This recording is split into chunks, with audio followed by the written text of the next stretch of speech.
welcome everybody to the Wisconsin Women in Conservation Ladies Lunch and Learn Land Conservation Plans. Welcome, my name is Kirsten Slaughter and I work for Wisconsin Farmers Union and I'm one of the regional coordinators for the Wisconsin Women in Conservation Project. Before I start, I see a couple of new faces, so I just want to give a very brief overview about WeWiC. This is a 3-year grant project, and it's a partnership between 5 different organizations. We are working in different regions across the state with the goals of building connections between women farmers and landowners through workshops and field days on different conservation topics. We, this last year, did a number of Zoom meetings, a couple of in-person things during that sweet summer spot.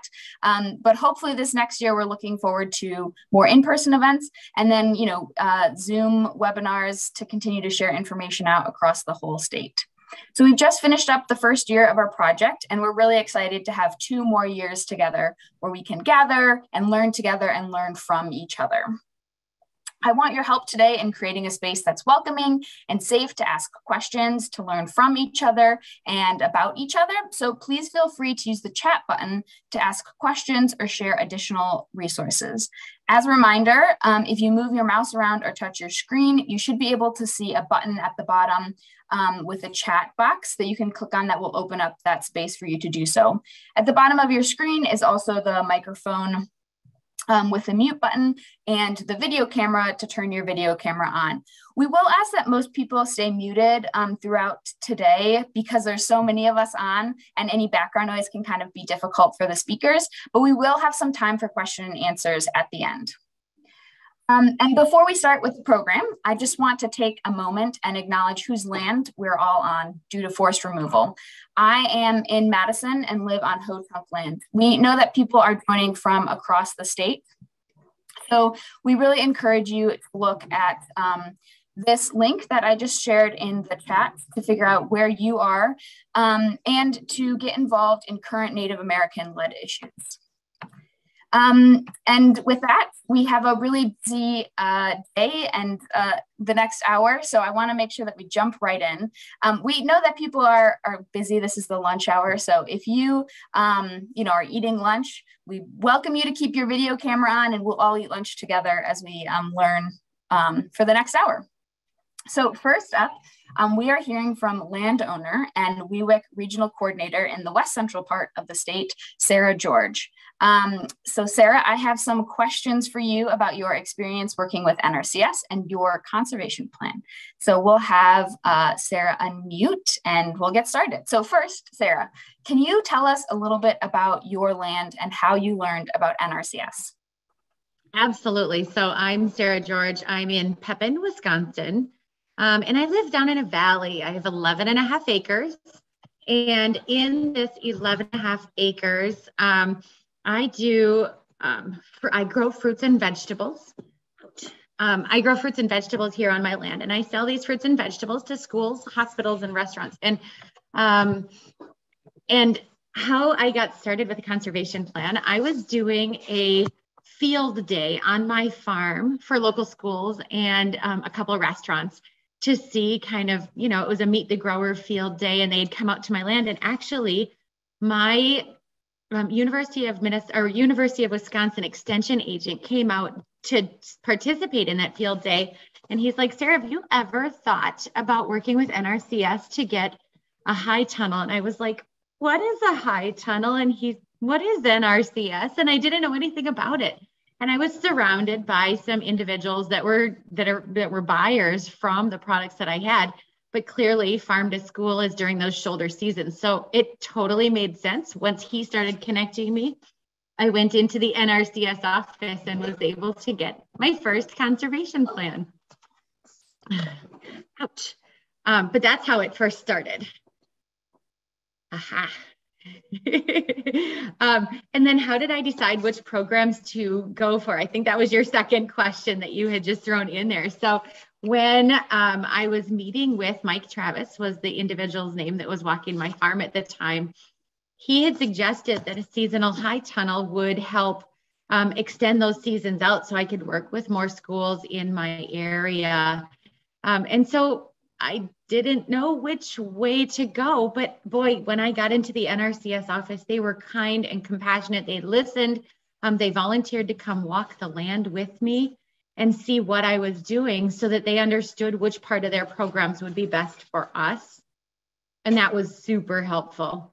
So they helped me guide what to start working on. That's really great information to share. Can you tell us a little bit about like the timeline of this process and who kind of worked with you throughout that whole kind of timeline? I sure can. So, I didn't take the time during the season that I had met with Mike Travis to go meet with NRCS because it was just crazy busy time for me as a veggie grower. I went in that fall and scheduled an appointment, but ended up going in, I don't remember if it was November or December that I met with the NRCS.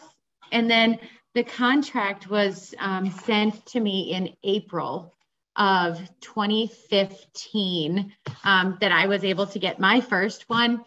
And it was during April that I got it. Well, that is a crazy time for a grower to receive it. I was so excited. And I wanted to do some modifications to my land. And so that timeline, you have about a year to finish that project. And so I think it was only a 4-month window from the time that I made the application to the time that I found out. I think that varies depending on when you make that application regionally, because they do have times that they submit those through. But yeah, it was a year to do it in. Great, thanks. So you keep holding up your conservation plan. So I want to talk a little bit about that. That was a requirement for your hoop houses, right? Yeah, the interesting thing about the conservation plan, it's got a lot more than just my seasonal high tunnel or my hoop houses in here. When we were walking the land, some of the things that I wanted was irrigation. And so for irrigation, they wrote it in there. Not only does a conservation plan have a map of your farm, but it also talks through what the process is to make these things happen. I don't know if I have it in here. There we go. A map of the farm. So I had a map of the farm, and then it walks through like, here's the goals of that farmer. And it's not saying I didn't have to sign a contract saying, hey, you need to do these programs. You need to follow this. It actually just walks through. The first thing it has is I was looking at a seasonal high tunnel. Here's more information about a seasonal high tunnel. And when you're thinking about a high tunnel, here's the things to think about. And then the next page was an evaluation of like what this is going to look like and how that goes. It's saying here's the goal of the farmer. Here's what that land space is going to take. Like if a seasonal high tunnel, this is where her ideal location is for the high tunnel. They actually located it on my farm, is to what we had thought and talked about.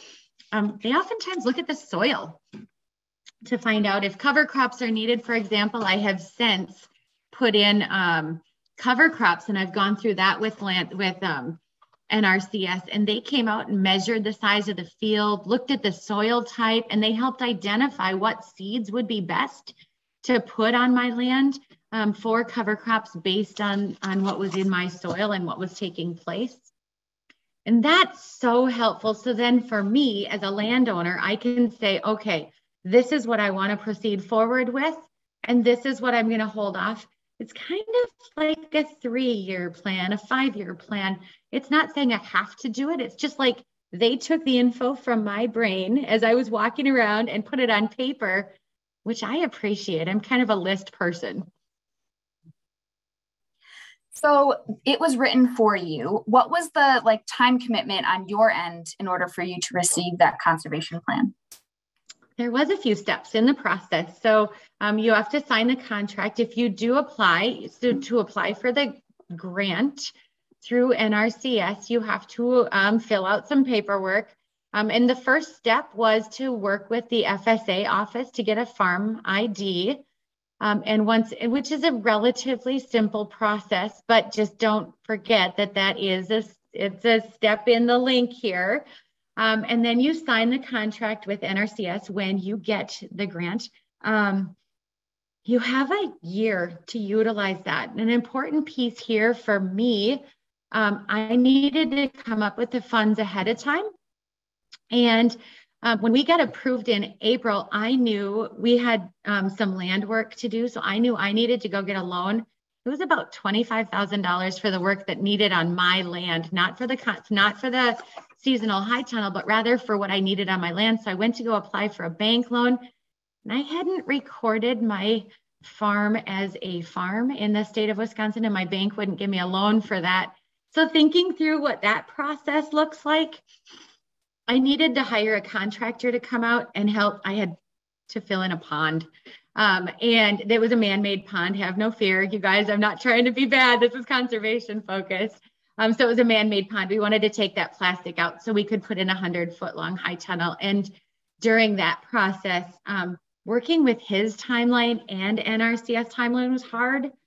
There are some pieces of this that you need to share. And so getting the contractor out there so that I could put up the high tunnel not during the winter time was tricky. However, it's possible. And if you're not able to make it in that timeline, just know that NRCS can do an extension. And so I had to put an extension on because my contractor, I just couldn't get him to commit. He was overbooked. And so I had to do an extension, but don't be afraid to do that. Trying to think of what else I needed. Oh, we needed to definitely be cautious. Because I was moving some papers around or some dirt around on my land, we got notification. It was a little bit of a shocker, you guys. If you're going to be moving soil on the land, be sure to tell your NRCS about it, because NRCS will send a form saying, hey, caution, we see erosion and we can no longer fund it. Make sure you communicate that, because I didn't. And it's totally fine if you move it. Just make sure that you know that communication piece is there. So those are a few things that shocked me, a few things that surprised me, that if you know about it, it's a beneficial thing as a farmer. Thanks, Sarah. We have 1 minute left, so I'm just going to ask a quick question. So you did an NRCS grant project, and you got a conservation plan along with that. Overall, has this been a positive experience for your land, and have you continued to use the conservation plan? I have absolutely used the conservation plan. It has been a phenomenal experience. Developing a relationship with my local NRCS office has been astronomically helpful.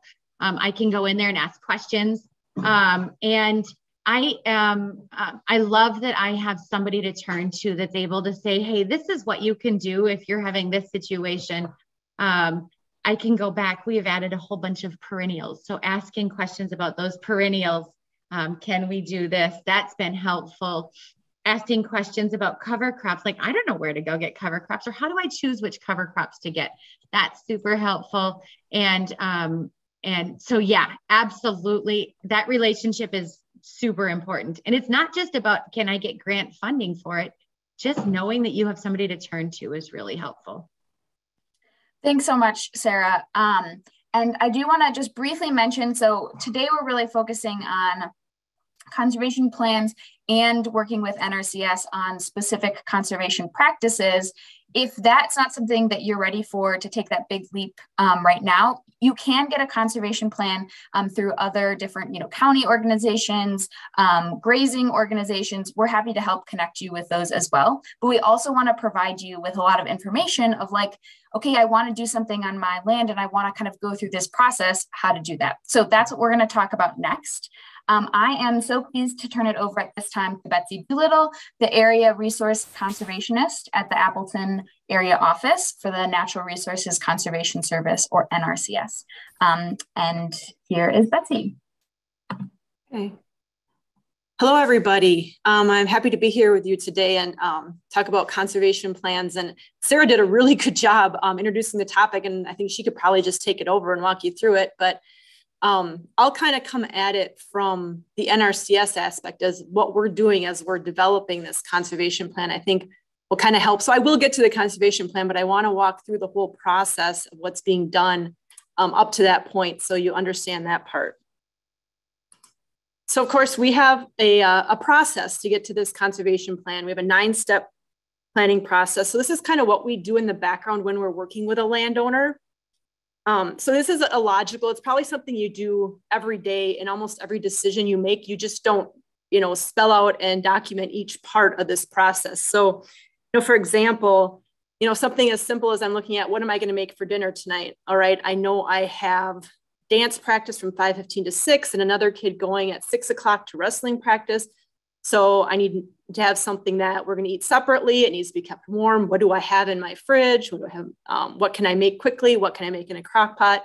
You go going through all these things to figure out, looking at my alternatives, and then end up making a decision. So, we show this as a linear process to walk through. We know it's not always linear, but this is the process that we take when we're developing a conservation plan. So I'm just going to kind of break this down a little bit for you and go through some of the steps, and we'll touch on the inventory process and what kind of practices are most common in the land uses, and talk a little bit about the resource concerns that we're addressing along the way. Okay, so we're going to look at planning phase 1 first. So we're talking about identifying your problems and determine the objectives. So this is the objectives of the landowner, the person we're working with. So this is going to be completed with NRCS and the producer. So maybe a visit to the office, a discussion at the counter. It could be a phone call or something that initiates this. Somebody might come into the office and say, I have a gully in this field. Whenever I don't have hay planted here, it's washing away. I want to be able to farm through it. What can I do? NRCS is going to work with the landowner to figure out what the next step is. And to get to the next steps on this, we're going to look at inventorying and analyzing the resources out there. And that's going to require the site visits. So NRCS will walk the land with the producer and just talk about, a lot of things Sarah talked about. What are your objectives? What are you hoping to accomplish here? And then we'll look at, again, what resources are out there? What are some resource concerns we see? And identify, something like a site inventory map. So we're going to document on the map the things that we see. So this will be anything, what is the land use? You can see up here, they've documented a food plot in here. There's trees planted here. We have some cropland, wildlife planting. This area is rocky, stony. There's a windbreak in here. Looking at crop rotation, tillage, basically anything. What will we need to determine what the resource concerns are out there, so we'll know what practices are needed to address these resource concerns along with the landowner's objectives. So this is kind of that first phase of the planning process. So all this is going on as we're working with the landowner through this. All right, so then we're going to move into the second phase of that planning process. So now we know what's out there. We know what the landowner is trying to accomplish, what the objectives are for their operation. So we need to determine what practices could address those resource concerns and meet the landowner's objectives. All right. So for example, if we, in that situation I talked about earlier, where we have a gully running through the field, and we know they want to keep that land in row crop production and there's no livestock on the operation, we're not going to offer an alternative of planting the whole thing to pasture and grazing it because this producer doesn't have anything to graze. So things like that. So we need to make sure that we're looking at practices that meet their objectives. So we might look at things like cover crops or reducing tillage or doing some waterways or something to meet the objective of still being able to crop that field. Okay, so I'm kind of breaking this down by land use, and I'm going to talk about some common conservation practices by land use, and I have some pictures of some of them. So I'm not going to spend a lot of time on this slide. Just jump into the next one and kind of talk about some common practices we see on cropland.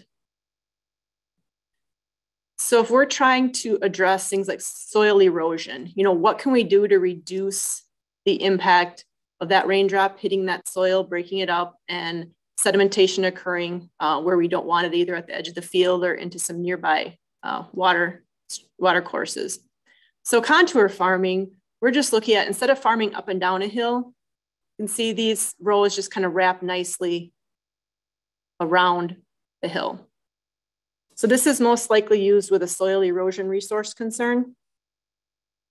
And then to take this one step further, a contour strip cropping system, where instead of row crops alternating around the hill, we have alternating strips of row crops and more of a perennial crop. So this will break up that slope and lessen that impact of any erosion. So this is something you see, more common in a driftless area or somewhere where there's some really steep topography. Here's an example of something we might see when we go on a field visit where, we get that phone call about the gully in the field and what can we do about it. And looking at this site and on our inventory, we might notice there's lots of factors that could be contributing to this. So we see this white marker here. There's probably a culvert coming under the ditch, bringing some water in. You see how clean this field is. There's not much residue on here, so it's probably tilled. There's nothing growing on here right now. There's no cover crop to try to limit some of that water that's running off. So that's some things that we might look at when we're doing our inventory, and then looking at practices that could address this. That might be a spot for a grass waterway. So a grass waterway is more of a shaped form. It has a defined side and bottoms to help carry that water and outlet it in a stable outlet. So this is a grass waterway. Now we might have situations where maybe a grass waterway is not warranted. So maybe you have a small area in the field that you notice whenever it's not in row crop, it's eroding. But if, perhaps when you took your hay out, if you left that area established in the vegetation, or you just planted some vegetation in that area, that would be enough, not having to do a full engineered waterway. So those are some more of the practices to reduce soil erosion. Combined with those practices though, we have some vegetative practices. Sarah talked earlier about cover crops. So that's really something planted after your primary crop to hold the soil into place or try to meet your objectives. And like Sarah said, we'll work with you to try to determine what crops are best for that. So if you have livestock and perhaps you want to be able to take some forage in the spring, we look at something that could overwinter and you could take forage off in the spring. Or if you want to make sure that you don't have anything growing there in the spring, we work to make sure that you had a cover crop that would winter kill. So these cover crops and this reduced tillage practices are really work in conjunction with those grass waterways. So if you just have a waterway and a critical area planting, those are kind of what I'll call Band-Aids. So without addressing those upland practices, over time, those structural practices are gonna end up failing or not doing their job. Another practice we see a lot on cropland is a filter strip. So this is a grassy area between the edge of a crop field and then some surface water. So the idea is this will slow the water and the sediment. So sediment will kind of get trapped in this filter strip instead of getting to this surface water area. And we can work with you on your objectives as far as planting this. If it's something that, you want to take off every once in a while for hay, we can do that. So really what these practices are trying to do is address the resource concern, but it has to work with your operation. If it doesn't work in your operation, then those practices aren't going to be maintained in long term. And then Sarah talked about the high tunnel. I saw there was some questions in the chat. What is a seasonal high tunnel? It kind of looks like a greenhouse. You have plastic on the side. We have to have crops planted in the soil. Can't be in boxes or anything raised to meet our standards. But yeah, it extends the growing season. So this is going to allow you to, maybe start earlier and go later in the season.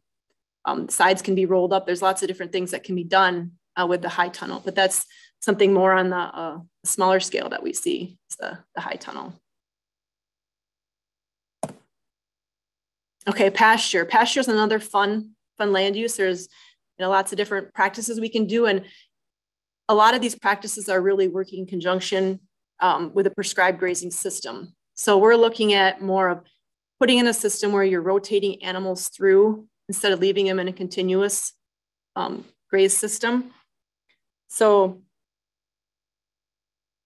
this is just a map of a bunch of different practices that can go into making up this grazing system. So this is an example, and you'll see this again in my presentation of what you get as far as a conservation plan map. So they've identified areas for fencing, whether it be a permanent fence, some interior fencing, or some temporary paddock fencing to move. There's also some pasture and hayland planting in here. So actually seeding this pasture down. There's a watering facility. This is a winter watering facility with some concrete around it. And then there's some livestock pipeline to get water out into the pasture where we need it. There's some varied pipeline and some surface pipeline in this project. And then there's also just the prescribed grazing over the entire operation. So with that, you know, not just the practices, but there's also the prescribed grazing plan. So these practices need to be implemented in conjunction with the plan. So a plan will be, you know, there's technical service providers. We can provide cost share for these plans. There's also people that will write these plans for you. You know, in your area, if it's something you're interested in, you can work with your local office and figure out who can write these plans for you to kind of get this whole process started. All right, forestry. So we're also doing practices on forestry. And a lot of these start again with this forest management plan.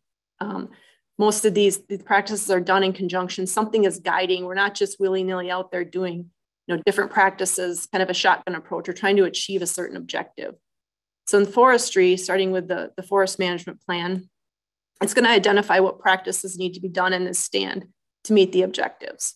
So some of the things we do are some brush management to remove woody vegetation. For example, some box elder, honeysuckle that might be out there. Also herbaceous weed control to get at the other vegetation. This is, for example, is garlic mustard. There are some forest stand improvement practices. So, you know, looking at some of these stands, you see this is pretty dark in here.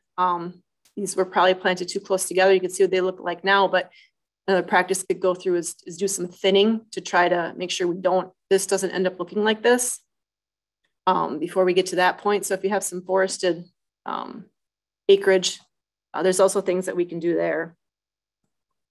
Sorry, this is really fuzzy. I didn't realize this was so fuzzy, but there's also just planting trees and shrub planting according to your objectives. This is more of a wildlife planting. It's kind of scattered. But again, we can work, you know, like Sarah said, we'll work with you on looking at a lot of the soils, you know, what is the objective? And then what are the soils out there? What kind of species will they handle out there? Okay, and then there are some practices just, you know, for wildlife. So we have some plantings, conservation covered wildlife habitat plantings, are more pollinator plantings. And then there's also some structures we can do and some stream habitat work. So for example, this is a pollinator planting. You know, the goal of this would be to have, you know, your species in bloom throughout the season. So there's always something for the pollinators to eat or gather. Structures for wildlife. So we do things like cost sharing bat houses, and there's some bird boxes and other things that can be done if you want to encourage that habitat on your property. Windbreaks, and you know, this windbreak photo seems more of a wind erosion resource concern it's addressing around the farmstead, but there's also, you know, windbreaks you can use to connect different wildlife, like a wildlife corridor between two chunks of forested areas or other wildlife cover. And then stream habitat restoration. So you can see this is a before picture and an after picture. So looking at really trying to stabilize this bank to reduce the sediment and nutrient load in this stream here. Right, so that's my last slide of conservation practices. So kind of brings us into the next phase. So we've talked about, you know, the first phase, we're really gathering, it's kind of the data gathering. What do we have out there? What are we working with? And then we're looking at, okay, what can address the concerns we have out there? And that's what we're kind of looking at now with phase 2 is what kind of practices that I just went over can we use to meet our objectives of meeting the resource concern and then making sure the landowner can farm their operation like they want to. And ultimately then that gets recorded in a conservation plan, this make decisions. That's where your decisions are recorded. And that's kind of how where the conservation plan comes in. So this is an example, just kind of a conservation plan that's spit out of our software that we use to develop them. So you can see on there, there's a little blurb about what the practice is, where it's located, how much of it, what's the extent of the practice, and when is it scheduled to be implemented. So the plan itself just kind of lays that out and gives you a nice timeline of when things are going to be done. But a conservation plan, I think, is more importantly, a conservation plan is not just this document. Okay, a conservation plan is everything that you need to implement these practices. So for example, here's this conservation plan map you saw again. Now this is going to be included so you know where to install these practices. And then there's also going to be some supporting documents as far as, what are you going to seed? Well, how are we going to design these practices? So this one had a pasture and hayland planting. So what am I going to plant out there? And when am I going to plant it? This is all included in your conservation plan. Same thing, there's a construction plan for a pipeline, watering facility, and then the concrete that goes around the watering facility. So all that information is included in your conservation plan. And that's what's needed to take to your contractors to show them what you need. Because the big thing is if we're writing these plans, and especially if you enter into any cost share agreement that Melissa's going to talk about, is these practices need to be designed and they need to be installed to meet our specifications. So all that information that you need to meet those specifications is included in your conservation plan. Okay, so I want to throw this in here too. So this is a template that was developed with NRCS and Wisconsin Women in Conservation. And there are some people that they have on staff, and then they're working with some land conservation departments. You can correct me if I'm wrong about that, but to gather this information kind of as a starting point. So this would be working with people other than NRCS to get this document. And the goal really is to have something to hand to NRCS so we kind of have an idea what you have out there already. And so we can use this as the starting point when we go out and walk over your operation. But you can kind of see how this is laid out. It follows that conservation planning process that I outlined. We're looking at what's the description of the operation? What are the landowner objectives? What's already out there? What kind of conservation practices? What are the resource concerns out there? And then what are some potential recommended practices? So, and this will come along with a map that identifies, maybe any areas of concern, just kind of as a start. So this will get you kind of through these initial steps, a good place to start with this document. So with that, now we've kind of gone through phase 2 and we're looking at phase 3, where the application and evaluation. So we want to now implement this plan. How are we going to take these things recorded in this conservation plan and put them on the ground? And so this can be done through technical assistance or financial assistance. Maybe you're working with NRCS and you just want to know a good seed mix, or how would I lay this out? And you can take that on your own and do it, or you can take that information then and turn around and apply for cost share programs. So that's what Melissa's going to talk about then, is kind of talk about the different cost share programs to apply for depending on your objectives.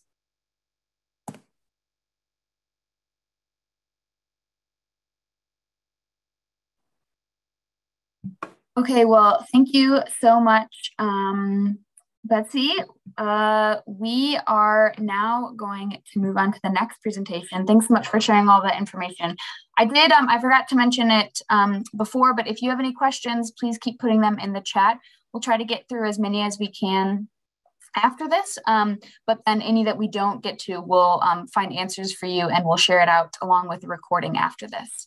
And so now at this time, I'm very happy to turn it over to Melissa Bartz, the Assistant State Conservationist Financial Assistance in the Madison State Office for NRCS. Melissa. Hey, thank you, Kristen. I'm having trouble sharing my screen when I click on the up arrow. Can you try one more time now because it stopped sharing? Is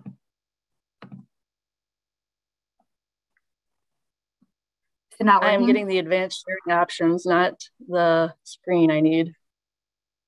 Oh, so at the top, there's there's a little bar that says basic advanced files. Can you click on, if you click on basic, does that bring it back for you?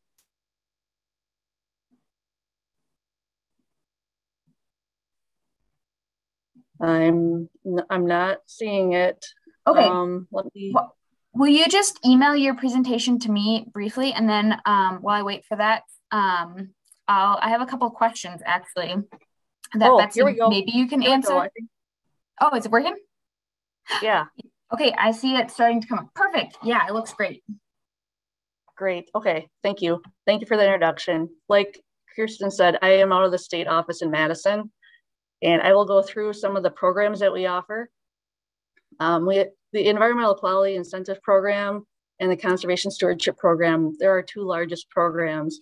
So I'll go through those now and give an overview. So just an overview of our programs. Like Betsy said, we provide financial and technical assistance. So that technical assistance is really that planning one-on-one with the landowner. So we have, a plan going forward that we can use and then enter into some financial assistance through a contract. Our programs are voluntary, so we do not regulate. We have no regulation over your land. These are voluntary programs. They are competitive. There is a lot of demand for the programs. So we work with you through that process, and we only get so much money, each year. So we have to prioritize how we spend that money and how we use taxpayer dollars very wisely. And then these program contracts that we call them, they're not grants, but they're contracts. And that really is a method for implementing the conservation, because, everything costs money. So we're looking to help you.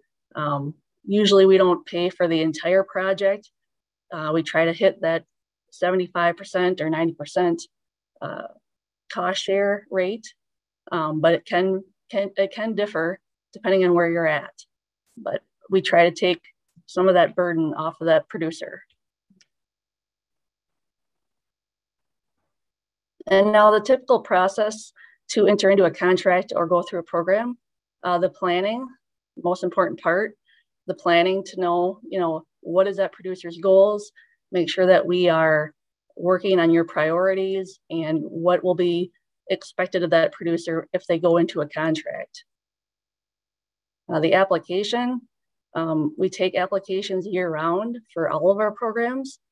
And then we have cutoff dates for each program where we evaluate every application that we received up to that point. So you can sign up for a program at any time, whenever it works for you, whenever you are ready to take that next step. Evaluation. So our staff will evaluate your application. That includes looking at your land and doing assessment of your land, and then ranking your application with the different practices and looking at how that matches up with our priorities for funding. Contracting. So if you do rank high enough and you get a contract offered to you, then we pre-approve your application, and then we approve it, and then we obligate that money to you. Implementation, that would be like Betsy talked about cover crops. So you sign up for cover crops and then you actually get them seeded. That would be the implementation part of it, doing that practice, using our conservation plan to implement them. Certification and payment, that's when NRCS staff comes out. We certify that you did the practice according to your plans, and then we provide that payment through the contract. And then operation and maintenance. Many of our practices have lifespans that are more than like 1 year long. So if you do a grass waterway, we expect that grass waterway to be there for 10 years, and we expect you to maintain it because we did put funds into that practice. That's just one example. So Environmental Quality Incentives Program, or EQIP, we call it. This program offers over 120 different practices. And like I talked about, we have different payments depending on what practice you sign up for. We do use like a flat rate payment of what the average cost for that practice is. So you'll know ahead of time, what can we pay for that practice? And if you want to go around and get bids from contractors or shop around for an idea of what it's going to cost you to implement, you can do that ahead of a contract to make sure you know what your commitment will be, and then what we'll be able to pick up. Once again, planning ahead of contracting is very important, and payments are based on applied amounts. So if you sign up for 10 acres of cover crops, and for some reason with weather or some other reason, you can only do 8 acres, we're only going to pay you for what you actually applied. It seems common sense, but it's an important point. We might not be making that full payment of what is in your contract, depending on what you get done. And then EQIP, again, the goal is to address resource concerns on private land. It can solve as little as one problem that you're having, or you can do more practices. It's really up to you. It's voluntary.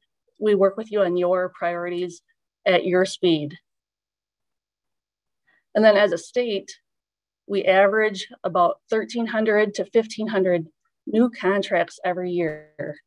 And we spend an average of $30 million, and that's been over the last 3 years.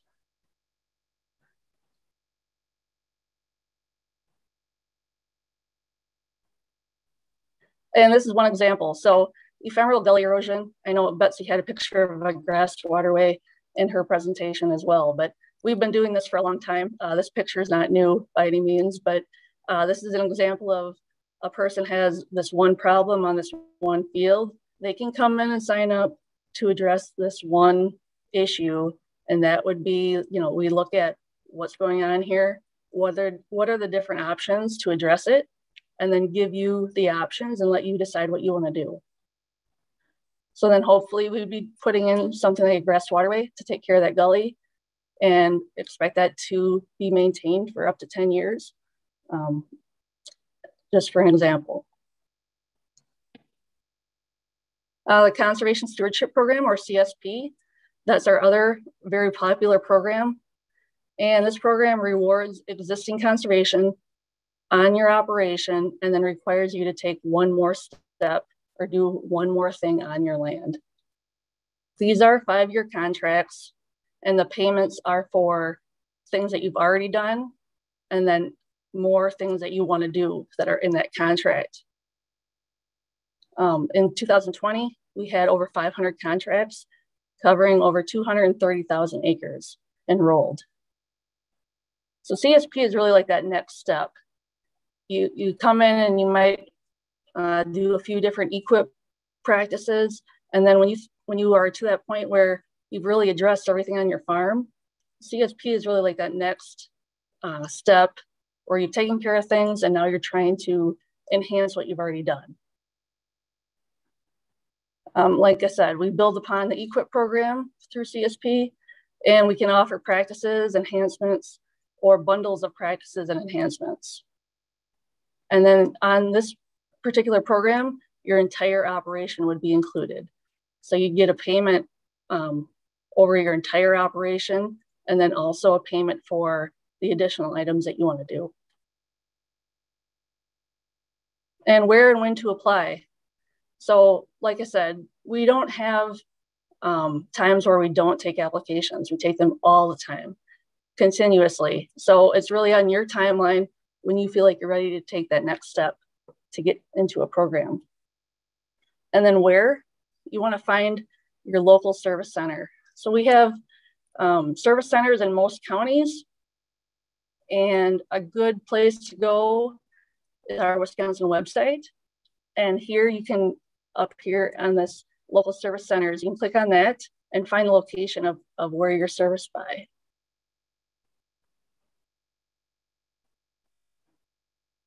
And then, so if we want to talk about, I saw a few questions in the chat, eligibility. So how am I eligible for a program? Well, you really have to start with the Farm Service Agency. You bring in your deed or a lease agreement, and you get signed up into their system. Our software system works with theirs, and they take care of the basic forms and eligibility to show that your land is eligible.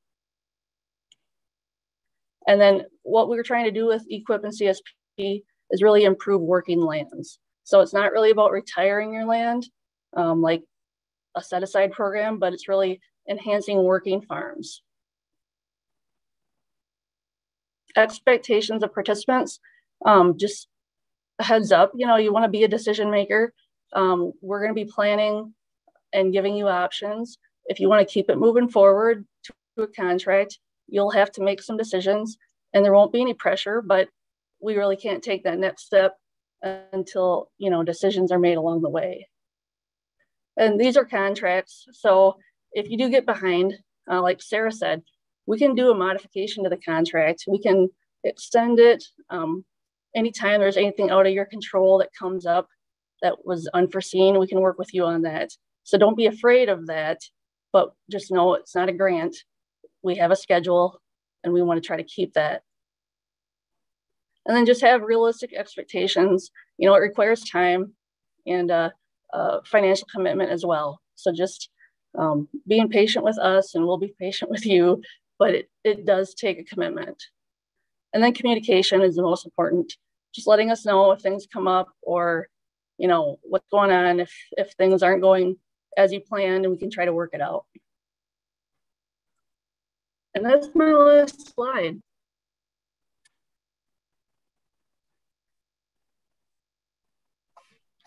Thank you so much, Melissa, for sharing all of that information. We do have time for a couple of questions. So if people could continue to put those questions that you might have in there. I'm going to turn it over to Jennifer, another person on our team who will be reading out some of those questions. Yeah, thanks, Betsy and Melissa. That was great. So we have some good questions. I'm going to do an easy one first, which I gave an answer to, but maybe you can give a little bit more detail. Do the deadlines align with year end? And if your application is not approved, can you reapply? Yeah, the deadlines, we try to plan them around a couple different things. So around workload of the different programs, and then also when it works for most farmers or producers that come into the office. So we try to have through EQIP fall, like in November, we had an application deadline. That was our first one. And depending on how that sign up goes, then we try to offer a second one if we didn't have enough demand to utilize all of our funds. So it's kind of up in the air. That's why we say just come in and fill out an application when you're ready. So you don't miss out on anything. You have the most opportunity. And your application, if it isn't funded, it is up to you if you want to keep that application active or not. We maintain that application unless you tell us that you want to cancel it. So we'll just carry that over if it isn't funded to the next sign up period. So I think that answers what you were asking. Thank you.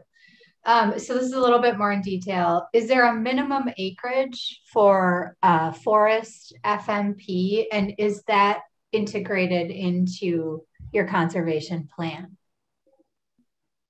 There are no minimum acres really for that.